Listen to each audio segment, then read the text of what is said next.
Hello everyone, আসসালামু আলাইকুম। আপনাদের জন্য নিয়ে এলাম ফালুদা তৈরি করার রেসিপি।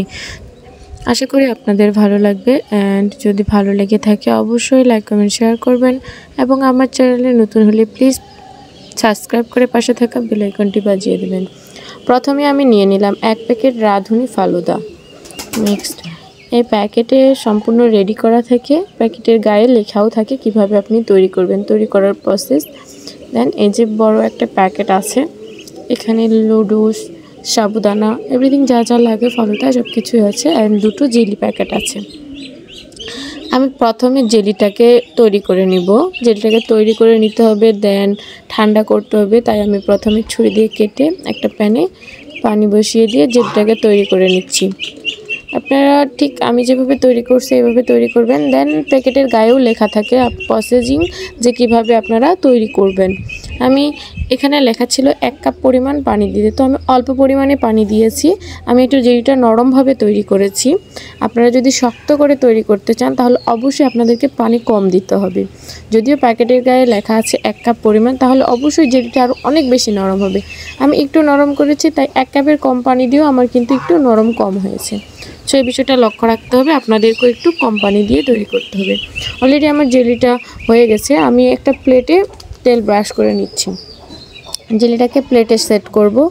তেল দিলে জেলিটা দ্রুত উঠে আসে।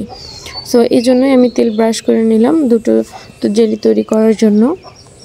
আশা করি আপনাদের অবশ্যই ভিডিওটা ক্লিয়ারভাবে বুঝাইতে পারবো এজন্য। আর যেহেতু ইফতারের আগ মুহূর্তে ছিল, অনেক তাড়াহুড়ার মাধ্যমে তৈরি করা হয়েছে, তাই হয়তো ফুটেজগুলো একটু কম ক্লিয়ার এসেছে। বাট নেক্সট টাইম ইনশাল্লাহ আরও সুন্দরভাবে ক্লিয়ারভাবে দিব। বাট সেটা হাতে তৈরি করাই দিব। বাট এটা যেহেতু প্যাকেটে ছিল, আমি নীল জেলিটাকে তৈরি করে নিয়েছি। এখন এই জেলিটাকেও আমি সেম একইভাবে প্রসেসিং করে নিলাম। নিয়ে আমি প্লেটের উপর ঢেলে এটাকে ঠান্ডা হইতে দিব। আমি কিছুক্ষণ ফ্যানের মধ্যে দিয়েছি, তাই জেলিটা আটকে গিয়েছে। তবে এই জেলিটা যেহেতু ঠান্ডার জন্য দেওয়া হয়, সো যদি ফ্রিজে দেওয়া হয় দেন আমার মনে হয় অনেক বেটার হতো। আমার কাছেও হয়েছে, বাট একটু নরম ছিল। আমি যখন কাটবো অবশ্যই আপনারা বুঝতে পারবেন। এখন প্যাকেটের গায়ে ছিল 1 লিটার দুধ। দেন ওটাকে সিদ্ধ করতে, যেহেতু লুডুসটা একটু তাড়াতাড়ি সিদ্ধ হবে, সাবুদানাটা সিদ্ধ করতে আপনাদের সময় একটু লাগবে। কারণ আমি যেটা রিয়েলাইজ করছি এটা তৈরি করে দেন এটাই আপনাদের সাথে আমি শেয়ার করতেছি। লুডুসটা জলদি জলদি সিদ্ধ হয়ে যায়, সাবুদানাটা অনেক বেশি সময় নেয়। সো এটা লক্ষ্য রাখতে হবে, জাল একবারে কমায় দিতে হবে চুলার, আর ধীরে ধীরে এটাকে সিদ্ধ করে নিতে হবে।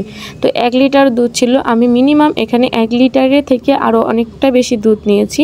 দেন আমি গুঁড়া দুধ পাউডার এখানে দিব লিকুইড দুধের সাথে। এটা গরুর দুধ ছিল, দেন এটা গুঁড়া দুধ। তো টেস্টের জন্য আমি এটা দিয়েছি, এটা অপশনাল। তবে আপনার প্যাকেটের গায়ে 1 কেজি লেখা থাকলেও আপনারা ওখানে আবারও হাফ কেজি পানি অ্যাড করবেন, অর্থাৎ মোট 1.5 কেজি। তাহলে হচ্ছে পারফেক্ট হবে। আমি যেহেতু 1 কেজি পানি লেখা ছিল, তাই আমি প্রথমবার প্যাকেটে যা লেখা ছিল তা ফলো করেই তৈরি করেছি। বাট আমারটা একটু ঘন হয়ে গেছিলো ফার্স্ট টাইম। তো নেক্সটে আমি একটা সুন্দর প্রসেস তৈরি করেছি যে যেহেতু ঘন হয়ে গেছে, তাই কিছু লিকুইড দুধ, পাউডার দুধ একসাথে ঘুলিয়ে আমি পরবর্তীতে সেটাতে অ্যাড করেছি। আপনারা অবশ্যই আমার ভিডিওটা দেখলেই বুঝতে পারবেন। তারপর আমি আপনাদেরকে বলে দিচ্ছি। এই যে দেখেন, দুধটা কিন্তু পুরোপুরিভাবে ফুটে উঠেছে। আমি আপনাদের সবটা ক্লিয়ারভাবে বোঝানোর চেষ্টা করতেছি। দেন ফুটে ওঠার পর আমি দিয়ে দিলাম এখানে প্যাকেটে যা যা উপকরণ ছিল ঢেলে দিয়ে এটা নেড়ে চেড়ে আমি আবারও জাল করে নিব। এটা একবারে খুব লো হিটে রান্না করতে হবে, কারণ লুডুসটা অলরেডি ডান, অনেক আগেই সিদ্ধ হয়ে যাবে। বাট এই যে সাবুদানাটা দেখতেছেন ছোট ছোট গোল আকারে, যদি আপনারা অনেকেই চেনেন কিংবা অনেকেই তৈরি করেছেন, বাট আমি যেহেতু ফার্স্ট টাইম ট্রাই করছি তাই আপনাদের সাথে শেয়ার করছি। এই যে দেখেন, এটা কিন্তু অনেকটা পানি শুকিয়ে গেছে। দেন 1 লিটার থেকে প্রায় হাফ লিটার পানি ওরা টেনে নিয়েছে, অর্থাৎ লুডু সিদ্ধ হতে, সাবুদানা সিদ্ধ হতে। কিন্তু এখনও 50% সিদ্ধ হয়েছে, আবারও 50% বাকি রয়েছে। তো আপনারা ভাবেন যে ওই 1 লিটার পানিতে যদি 50% সিদ্ধ হয়, তাহলে এখনও ছোট আছে, সাবুদানা সেদ্ধ হয়নি। তাহলে দেন আপনার 1 লিটার পানি লাগবে আপনার সেদ্ধ করতে। আর ওই যে গ্রেভিটা, এই যে দেখেন কতটা ঘন হয়ে আসছে, বাট এখনও হালকা হালকা সেদ্ধ লাগবে। 90% সিদ্ধ হয়েছে, আর 10%। এখন যদি আমি ওই 10% সিদ্ধ করতে চাই, তাহলে আমার প্রায় সব পানিটাই টেনে নিয়েছিল। তো আমি যখন নামাবো এটা, একটা বিষয় লক্ষ্য রাখবেন যে এটা আমার ঘন হয়ে গেছিলো, কিন্তু পরবর্তীতে একটা বুদ্ধি করলাম যে না, এতটা ঘন হলে আমি ফল অ্যাড করব কিভাবে, কিংবা এভরিথিং আমি চিন্তা করে আপনাদের সাথে এই বিষয়টা শেয়ার করলাম। আশা করি অবশ্যই আপনাদের ভালো লাগবে আমার কথাগুলো। সো দেখেন, এখনও একটু সিদ্ধ হওয়া বাকি ছিল, বাট অনেকটা ঘন হয়ে গেছিলো। কিন্তু আমার আরও 5 মিনিট আগে এটাকে নামিয়ে নেওয়ার কথা ছিল, বাট হলো না। দেখেন অনেকটা গাঢ় হয়ে গেছে। এজন্য আমি কি করছি, পরে আমি এখানে কিছু দুধ অ্যাড করেছি। দুধ অ্যাড করে আমি এটাকে একটু পাতলা করে নিয়েছি। আমি ফলটাকে কেটে নিচ্ছি এভাবে। আপনারা আপনাদের পছন্দের ফল দিয়ে ডেকোরেশন করতে পারবেন, বাট আমার হাতের কাছে আপেল ছিল। দেন আমি আমার ম্যাক্সিমাম ভিডিওতেই বলি, আমার হাতের কাছে আমার চারপাশে যা থাকে আমি চেষ্টা করি সেসব দিয়ে আপনাদের সাথে ভিডিও শেয়ার করতে কিংবা ভিডিও মেক করতে। এই কথা বলার মাঝে মাঝে আমার ফলগুলো কাটা হয়ে গেছে। আমি তরমুজ নিয়েছিলাম, খেজুর নিয়েছিলাম, অ্যান্ড আপেল নিয়েছিলাম। এখন আমি জেলিগুলো কেটে নিচ্ছি। সুন্দরভাবে জেলিগুলোকে কেটে আপনাদেরকে দেখাচ্ছি। যে দেখেন অনেকটা নরম ছিল, একটু নরম হয়েছে, বাট শক্ত করতে চাইলে আরও কম পানি দিয়ে আরও একটু ঘন করতে হবে, দেন শক্ত হবে। বাট আমি যেহেতু সফটভাবে খাবো, দেন তাই একটু নরম করে রেখেছি। এই যে দুটো জেলি সুন্দর করে নিয়েছিলাম। আর এই যে দেখেন, আমি বলেছিলাম প্রথমে বাটির মধ্যে দেখা গিয়েছিল যে একটু ঘন, তো এখন দেখেন কিছুটা হালকা হয়েছে। বাট আপনারা চেষ্টা করবেন আরেকটু হালকা করার, তাহলে সব কিছু মেশালে অনেক ভালো লাগে। দেন যেহেতু এখানে আবার আইসক্রিম দিয়ে আমি সার্ভ করব, সো একটু পাতলা করাই বেটার। বেশি ঘন করলে কি হয়, মানে খেতে তেমন হয়তো মজা লাগে না। বাট আমারটা সত্যি কথা বলতে সবাই বলেছিল অনেক মজা হয়েছে।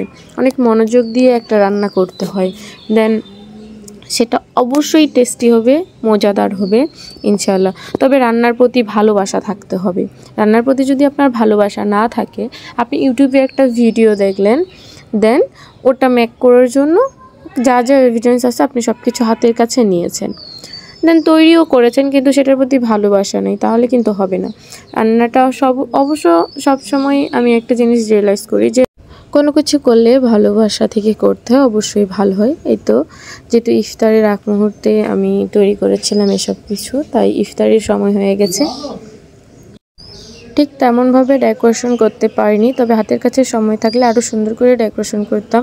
কিন্তু সবাই খেয়ে বলেছে না, অনেক মজা হয়েছে। তো আশা করি আপনাদেরও ভালো লাগবে।